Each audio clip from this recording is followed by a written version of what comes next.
15 centimetre focus दूरी के किसी उत्तल दर्पण से कोई बिंब, बिंब को बोलते हैं वस्तु, 10 सेंटीमीटर दूरी पर रखा है। प्रतिबिंब की स्थिति तथा प्रकृति ज्ञात कीजिए। तो मैं फोकस दूरी दे रखी है और फोकस दूरी को एफ से दर्शाते हैं, तो एफ बराबर हो गया है 15 सेंटीमीटर। और उत्तल दर्पण में फोकस दूरी धनात्मक होती है, तो 15 सेंटीमीटर ले लिया है। बिंब की दूरी है और बिंब की दूरी को यू से दर्शाते हैं, तो यू का मान दे रखा है और यू का मान हमेशा उत्तल दर्पण में नेगेटिव होता है, तो नेगेटिव होगा तो -10 सेंटीमीटर हो गया है। हमें ज्ञात करना है प्रतिबिंब की स्थिति, प्रतिबिंब की दूरी, तो प्रतिबिंब की दूरी को v से दर्शाते हैं, तो v का मान हमें निकालना है।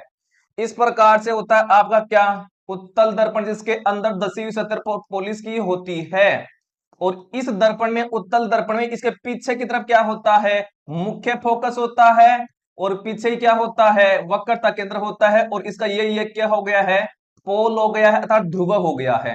जब हम ध्रुव से दाईं तरफ चलते हैं, देखिए कि दाईं तरफ चलते हैं, तो वो दूरी धनात्मक होती है। तो देखिए जो फोकस दूरी है ये धनात्मक हो गई है, और ये क्या हो गई, ये वाली दूरी P और F के बीच की जो दूरी है ये क्या है, फोकस दूरी है, तो ये क्या हो गई, धनात्मक।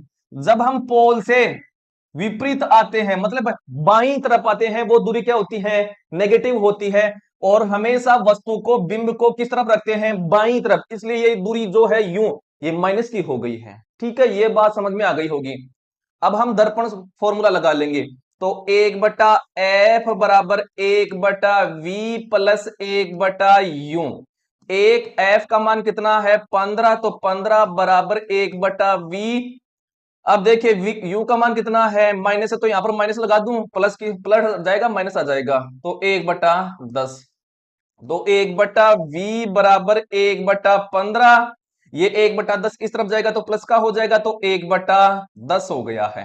ठीक है, तो 1/v बराबर 15 और 10 का एलसीएम आ गया है 30, इस तरफ आ गया है 2 और इस तरफ आ गया है 3, तो 1/v बराबर 3 और 2 5/30।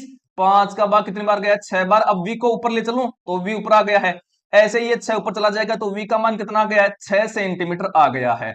अर्थात जो प्रतिबिंब बनेगा वो 6 सेंटीमीटर दूरी पर बनेगा। और कहां पर बनेगा, दर्पण के पीछे की तरफ बनेगा, तो यह बनेगा दर्पण के पीछे की तरफ, दर्पण के पीछे बनेगा।